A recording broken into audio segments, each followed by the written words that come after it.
who just reminded me that we both trained at man's greatest hospital, Mass General Hospital, back in the day.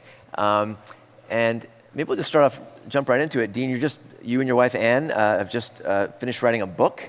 We have. Undo It. Maybe tell us a little bit about what maybe they can. There it is. About. Yeah, it's an auspicious day because we finished the copy edit about 2 hours ago.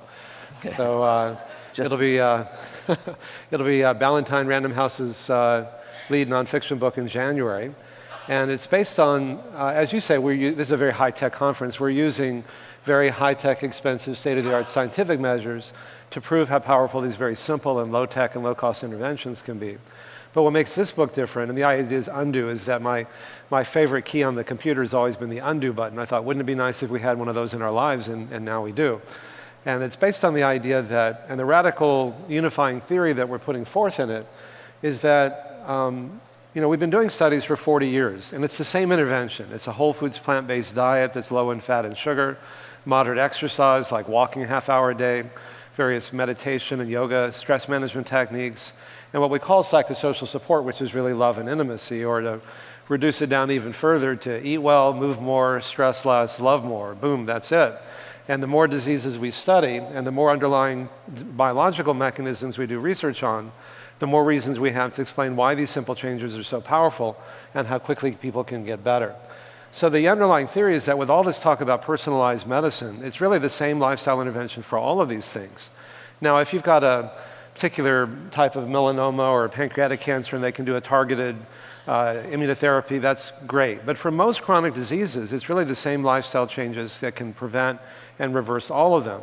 And so the radical theory that we were putting forth in this book is that although we tend to think of diseases like heart disease as fundamentally different than diabetes or different than prostate cancer and so on, that they're really not. They're really different expressions of the same underlying disorders, of certain biological mechanisms like chronic emotional stress and sympathetic nervous system overstimulation, changes in the microbiome, oxidative stress, changes in telomeres and gene expression, chronic inflammation, angiogenesis, and apoptosis. And these mechanisms, in turn, are directly influenced by the lifestyle choices that we make each day, what we eat, how we respond to stress, how much exercise we get, and how much love and support we have. And the more diseases we study and the more mechanisms we look at, the more reasons we have to explain why these simple changes are so powerful and how quickly people can not only feel better, but actually get better in ways we can actually measure the disease process actually reversing. Maybe you can give an example in your career. You've started by, when you were a medical student, seeing the fat in the coronary blood vessel in the operating room, and then making that jump to the fact that it's not always going to be a surgical device or a stent to reverse that. Maybe give us a vignette of patients you've helped treat, whether it's President Clinton or others who've helped live the undo it process. We've been training hospitals and clinics throughout the country for the last several years with a company called ShareCare. And we're getting bigger changes in lifestyle, better clinical outcomes, bigger cost savings, and better adherence than anyone's ever documented. And just a few months ago, one of the sites we trained is at UCLA in Los Angeles. There was a guy there who's an internal medicine doctor himself who was told he needed to have a heart transplant because his ejection fraction, the amount of heart his blood was pumping with each beat, was so low, it was down to 13%. Normally it's over 50 or 60%. Was so bad, they said after a massive heart attack, that he needed a new heart. And while waiting for a donor, he went through our 9-week program there, and after 9 weeks, his heart improved so much he didn't need a heart transplant. It's like, what's the more radical intervention here? A heart transplant or, eat well, move more, stress less, love more? And we see this over and over again. We've seen people, and I think the reason that I think our time is now after doing this work for 40 years is that, as you mentioned in your intro, we spent $3.3 trillion last year on healthcare costs, which are, 86% are for chronic diseases that are largely preventable and even reversible through changing lifestyle. So we can make better care available to more people at lower cost, and unlike most things we do as doctors, the only side effects here are good ones. And a line that you've said many times that I kind of reference but steal from you is that we don't practice evidence-based medicine, we practice reimbursement-based medicine. Well, a cardiologist is a good place to do that. Go ahead, I'm sorry. Right, so the cardiologist will want to put more stents in or do the transplant or the bypass, and as a clinician, we get paid to do more, fee-for-service medicine, rather than always evidence-based. And one of the amazing elements of your work is not just showing it scientifically that it works, but now getting it paid for. Maybe help share that journey a little bit and the lessons it might have for systems around the world. Well, a couple things. We both trained at Mass General. I remember when I was there, John Wayne, the actor, had been there as a patient a few years before, and they forgot to do a rectal exam before they did his colon. They did his bypass, and it turned out that he had colon cancer, which they missed. So every time any patient had a bypass, someone had to do the rectal exam, and it was always the internal medicine person, the cardiologist, or the fellow, or the intern, not the surgeon. It was like that was where the seat of power was. That changed when Andres Grunzig developed angioplasty in the early 80s, and now cardiologists had a procedure they could use. It turned out that bypass surgery doesn't work nearly as well as people once thought. I was learning how to do bypass surgery with Michael DeBakey, the heart surgeon, as a medical student at Baylor in Texas, where I grew up. And he kept saying, "What year are you, son?" And I said, "I'm a second year." He goes, "That's going to be so much harder to bust you out of here now with these weird ideas that you have." He actually called me, by the way, a couple of years ago, like a few months before he died at age 99. I thought it was a joke at first, but I recognized his distinctive voice. He said, "I just want to thank you for helping me stay alive all these years." And I thought, I almost fell over because he was trying to get me kicked out of school at the time. And I said, "Well, what happened?" He goes, "Well, my wife got interested in all these ideas, and they really helped keep me alive. So if you live long enough, sometimes things come back around again."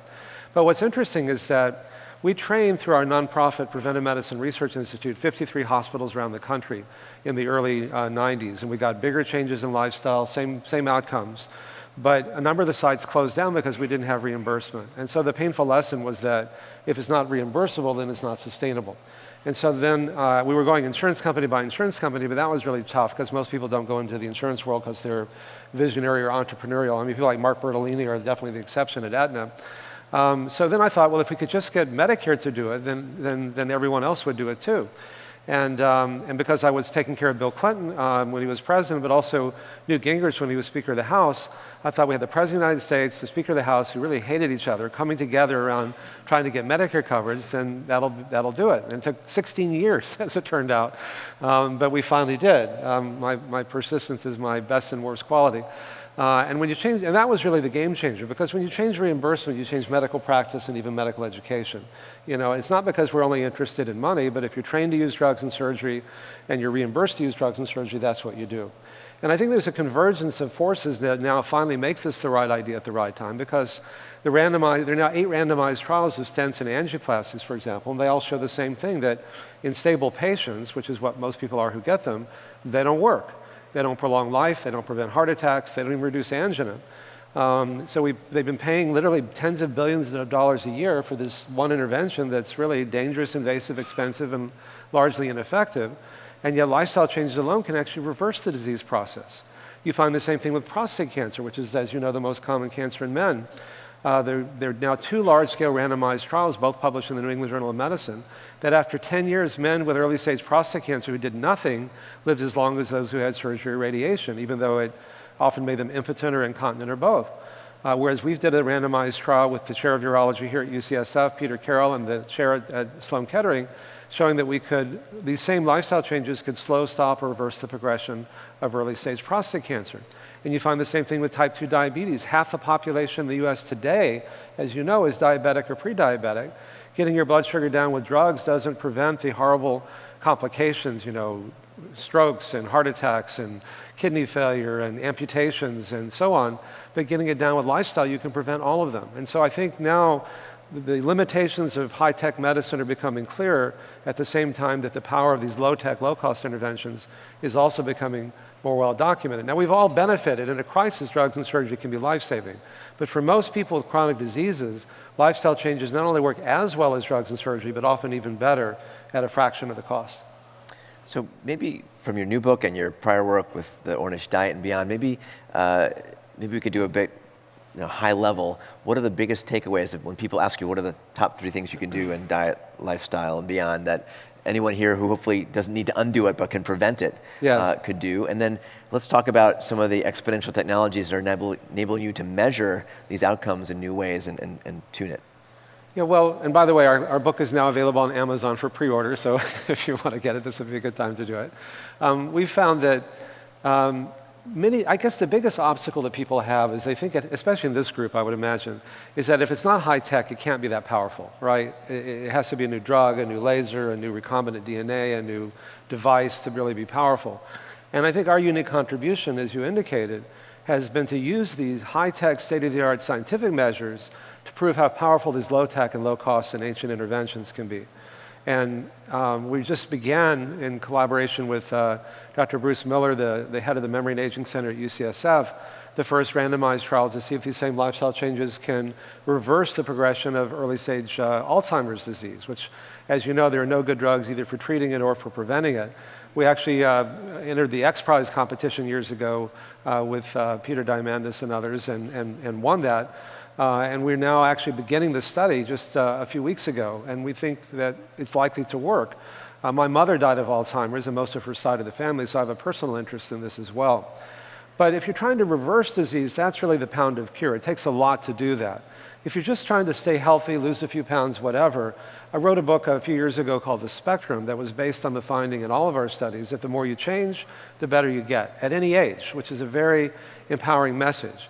And I shared Google Health with Marissa Mayer from 2007 to 2009, and we were trying to come up with these really complex algorithms for personalizing a diet and lifestyle intervention. And one day I said, you know, I don't know if you ever get to those places where you think, like, this is not working, like, I'm going about this in the wrong way. I said, you know, why don't we make it radically simple? Because one of the things we've learned is that even more than being healthy, people want to feel free and in control. And as soon as I tell somebody, you know, eat this, don't smoke, do this, do that, they immediately want to do the opposite. It just goes back to, you know, the first dietary intervention when God said, don't eat the apple, and that didn't go so well, and that was God talking.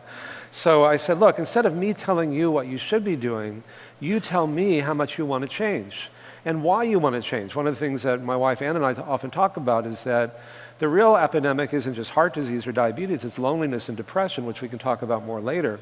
And if you can get people to commit to a sense of meaning and purpose, like why do you want to live longer, then they're much more likely to make lifestyle choices that are life-enhancing than ones that are self-destructive. But anyway, so you say to someone, what do you do? Well, how much do you want to, and once we call foods good or bad, it's a very small step to saying I'm a bad person because I eat bad food, and then you have all that toxic emotion of shame and guilt and so on. So he said, look, food is just food.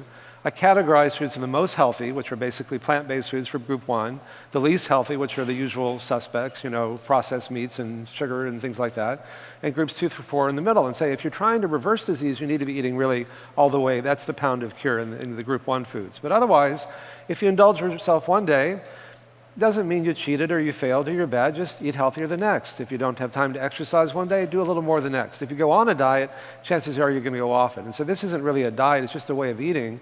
And to the degree you can kind of have your trajectory going in a healthy direction, then you're going to benefit correspondingly.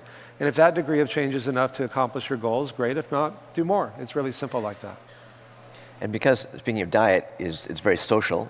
Often eating is social. If I prescribed you a vegan diet, but your family wasn't eating vegan, that would be more challenging. So yes. Let's touch upon the element of the social piece. And you and Ann have been doing some work leveraging technology, you know, yes. Zoom, FaceTime, bringing folks together, and the importance of social in both reversing and maintaining and optimizing health. Yeah, I wrote a book about this back in 1998 called Love and Survival, which reviewed what were then hundreds and now literally tens of thousands of studies that show that people who are lonely and depressed, which I think is the real epidemic in our culture, are 3 to 10 times more likely to get sick and die prematurely from pretty much everything when compared to those who have a sense of love and connection and community. I don't know anything in medicine, even smoking, that has that big an impact. And we've also learned that even smoking, for example, you have to ask, why do you smoke? Or why do you overeat or use opioids or work too hard or work 120-hour weeks or whatever, or spend too much time playing video games? And they'd say, because it helps me deal with my pain, my loneliness, my depression. I've had patients say things like, I've got 20 friends in this pack of cigarettes and they're always there for me and nobody else is. Or food fills that void, or fat coats my nerves and numbs the pain, or video games numb the pain, or we've all experienced working all the time is a good way for numbing and distracting yourself from pain. And so we've learned that information is enough, but it's not sufficient. That's why the whole quantified self movement is important, but not sufficient, because information alone doesn't motivate most people to change. I mean, if it were, nobody would smoke. It's not like people don't know it's bad for them. And focusing on the behavior isn't enough. We have to work at a deeper level. And so in our Medicare-sponsored program, which now most insurance companies are paying for, our support groups are the fourth part of our program.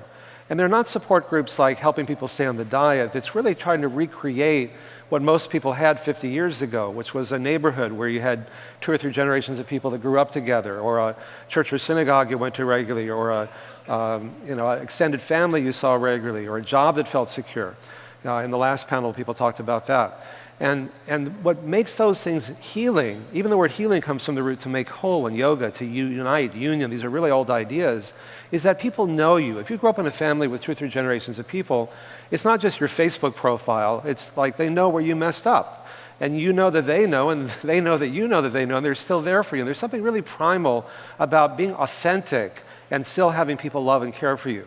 There was a study that came out a couple of months ago that showed that the more time you spend on Facebook, the more depressed you are. And the reason is because most people don't post authentically on Facebook. They post their great things that are going on in their life. And then when you spend a lot of time on Facebook, it looks like everybody's got this perfect life but you, like, what's wrong with me?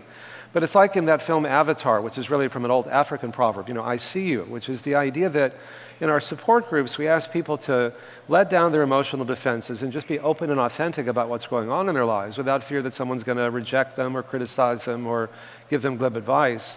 And it's incredibly meaningful for people to have that.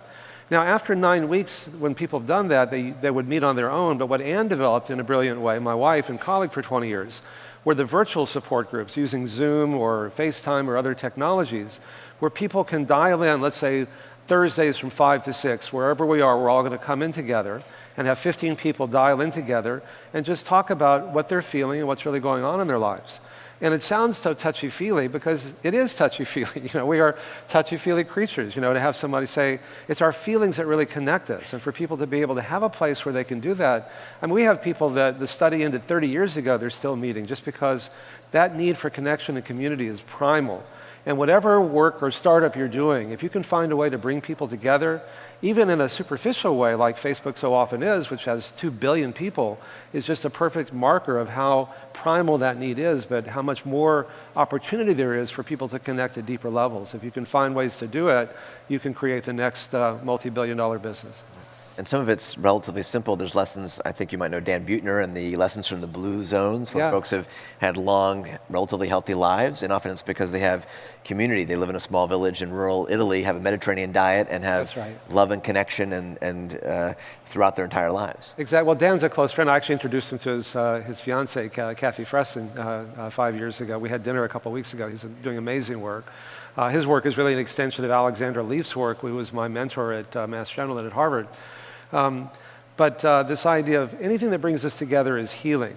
But in the new book, Ann and I take it to an even deeper level, literally and figuratively, which is that I studied yoga and meditation for 40 years with an ecumenical teacher named Swami Satchidananda. It actually saved my life when I was suicidally depressed when I was in college. And people would say, what are you, a Hindu? He'd say, no, I'm an undu. He liked to make puns. And the idea is that these practices, meditation and yoga, whether they're religious or secular form, they don't bring us a sense of peace and well-being, but rather they help us quiet down our mind and body enough to experience that's really our natural state. So the title of the session, The Singularity is Within, which Gary and Heidi Bowles talked about, who organized this, which I'm grateful for, is based on the idea that so much of our culture teaches us that our happiness, our self-worth, our sense of personal power come from getting and doing. If only I had more whatever, more money, more power, more sex, more beauty, whatever. If only I had blank, then I'd be happy, then people would love me, then I wouldn't feel so lonely and isolated. Now, once you set up that view of the world, we don't think about it this way usually, but however it turns out, you generally feel bad. Because until you get it, you feel bad. If someone else gets it and you don't, then it really feels bad, and you feel like you have this dog-eat-dog, zero-sum game view of the world. But even if we get it, it's like great for a little bit, but then it's almost invariably followed by, now what? One patient said, I can't even enjoy the view from the mountain I've climbed, I'm already looking over the next one. Or now what? If it's not now what, it's so what? Big deal. It doesn't really provide that lasting. Now I need more. More money, more power, more beauty, more accomplishment, whatever. And then the cycle continues. And so what we're trying to do here is when people are suffering, there's an opportunity to give new ideas to them because change is hard. But if you're hurting enough, suddenly the idea of change becomes more appealing. And part of the value of science is to say, if you're willing to make these changes, you can actually reverse a lot of these conditions. Your chest pain is going to go away. You can do all those things you couldn't do before. You can make love with your spouse and play with your kids and go back to work and all these things that people with heart disease often can't do.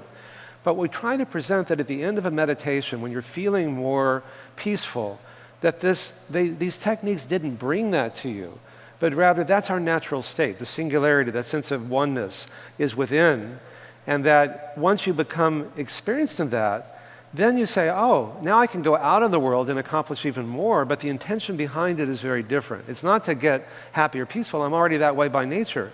Then the question is, what am I doing to disturb my own inner sense of peace? Not to blame myself, but to empower myself. Because if it's out there, what can I do? But if it's in me, I can do something about that. And then the suffering becomes a doorway or as a teacher.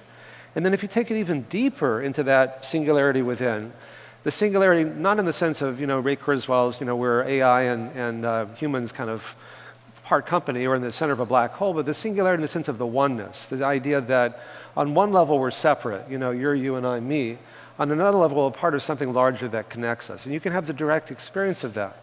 And all of the spiritual tenets that Aldous Huxley talked about as the perennial philosophy, love and compassion and forgiveness and altruism and so on, really come from that direct vision that we are already interconnected.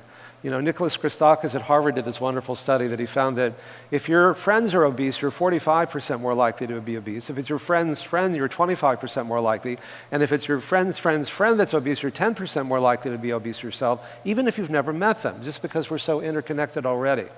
And so to the extent that we can help people use their suffering as a doorway for transforming their lives, for rediscovering more inner sources of peace and joy and well-being, of changing their lifestyle in ways that not only help us live longer, but actually can bring a sense of meaning and purpose and joy and pleasure into our lives. That this is really the way to live the most pleasurable life. It's not a sense of being ascetic. It's about really juicy and fun and pleasurable and erotic and happy and accomplishing even more, but without getting sick in the process. So I'm just thinking we almost need a singularity of medicine. We have a fragmented healthcare system, as I mentioned, built on silos and body parts. Yes. Many clinicians are getting burnt out by being forced to use technologies like medical record systems, and there's a whole issue of healing the healer. Are there any lessons in terms of, I'm an oncologist, we'll often look for response or non-response to a therapy. When you're trying to do behavior change and undo it, right, you may have learned some lessons on how to, we like to say behavior change is hard, and often it may not be so hard, but anyways, anyone in the room or anyone listening, or you're trying to get a friend or a colleague to change and to undo something, whether it's do more yoga, meditation, connection, diet, exercise, that you've gleaned over the years?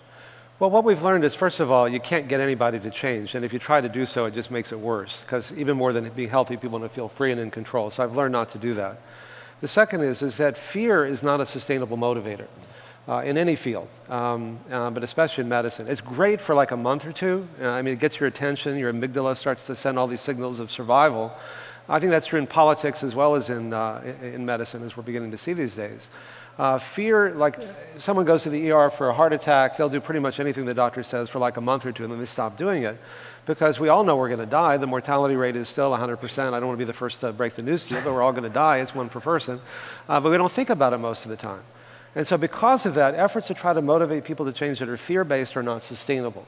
What is sustainable is joy and pleasure and love and feeling good. And because these underlying biological mechanisms are so much more dynamic than I or most people realize at the time, when you make changes, especially when you make big changes, you feel so much better so quickly. Your brain gets more blood, you think more clearly, you have more energy, you can actually grow so many new brain neurons in just a few weeks through a process called neurogenesis. Your brain can get bigger, your face gets more blood flow, you look longer, your sexual organs get more blood flow. There's a great film that James Cameron did called Game Changers. This is, he did Avatar and Terminator and all these great Titanic, all these great movies. And he became a vegan 8 years ago, he and his wife Susie, for environmental reasons, because more global warming is caused by livestock consumption than all forms of transportation combined.